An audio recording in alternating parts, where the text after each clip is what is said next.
I used to believe that if my artwork was good enough, they would naturally be seen. Later, I found that being seen itself is an art. I thought my job was to make good paintings and the gallery will take care of the rest. But gradually, I started to feel that waiting for someone to discover me was too passive. I wanted to see what would happen if I put my artworks into the real world myself. So I went to the markets.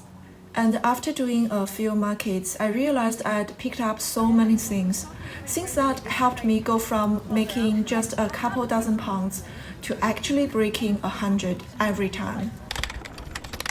So I've just made another 120 plus pounds sale at Peckham Carboot today. If you know about carboot sale, you might think that more than 100 pounds is not bad, right? It's the third time being over 100 pounds. Today I want to share some things I've learned from doing art markets. Some of these might actually go against common sense. For example, you don't always want the spot with the heaviest foot traffic. And I also want to talk about how doing markets helped me understand art and the art market in a deeper way. I think these things are very helpful for us as emerging artists. Number 1, setting up your store. How you set up your store depends on what kind of work you sell. Whether you use a table, what color cloths you put underneath, and so on. I always bring a small easel and put one experimental piece on it. To be honest, the painting on the easel has almost never sold. But together with the rest of the setup, it creates the feeling of a real art store. People take it more seriously. If your store is a bit bigger, try to create different sections. It gives your store more structure and people will stay longer. My layout is usually 3 parts: a 5-pound mini painting box, ground space for mid-priced paper pieces, a raised area to show some works on canvas usually. I use my suitcase covered with white linen to make this raised platform.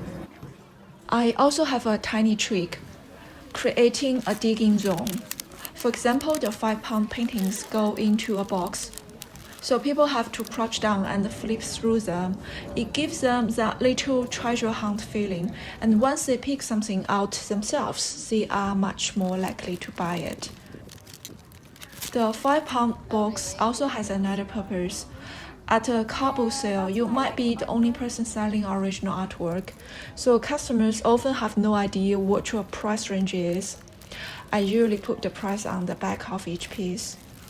By putting up a sign that says 5 pounds each, customers immediately understand that my work is affordable, so they won't feel intimidated or walk away.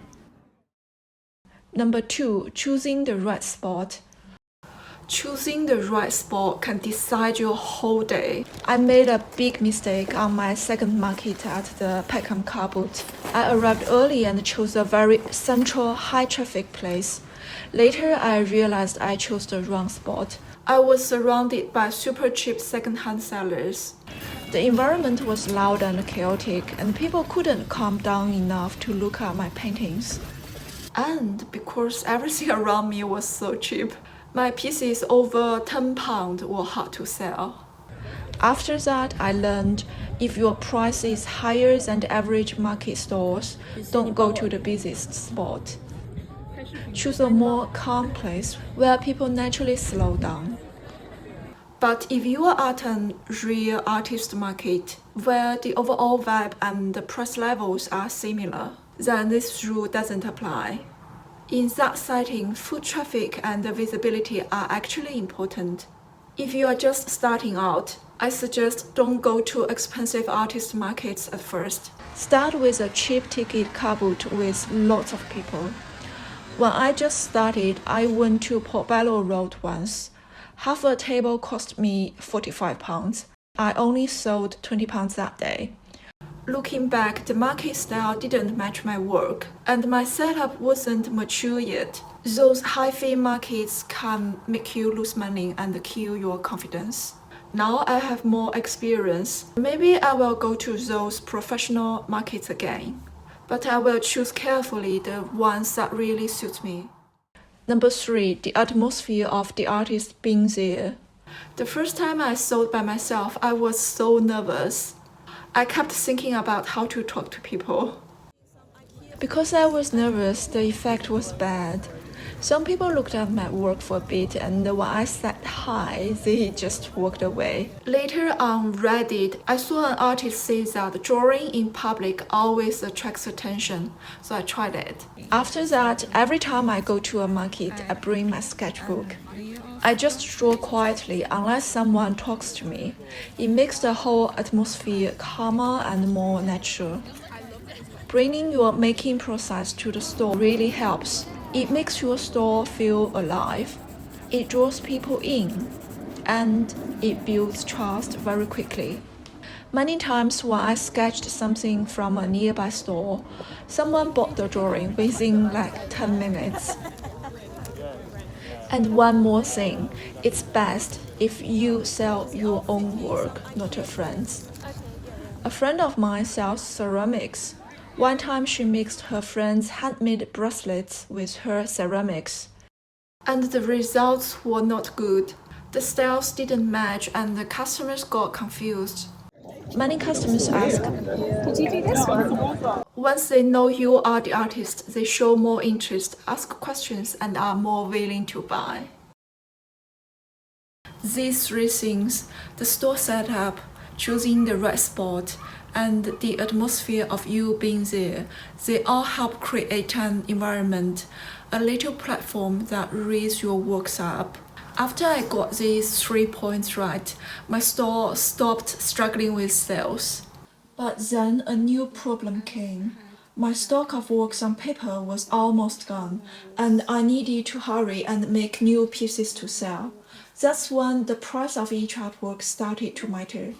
If my store relies on selling a high volume, then what I earn is basically the same as minimum wage level.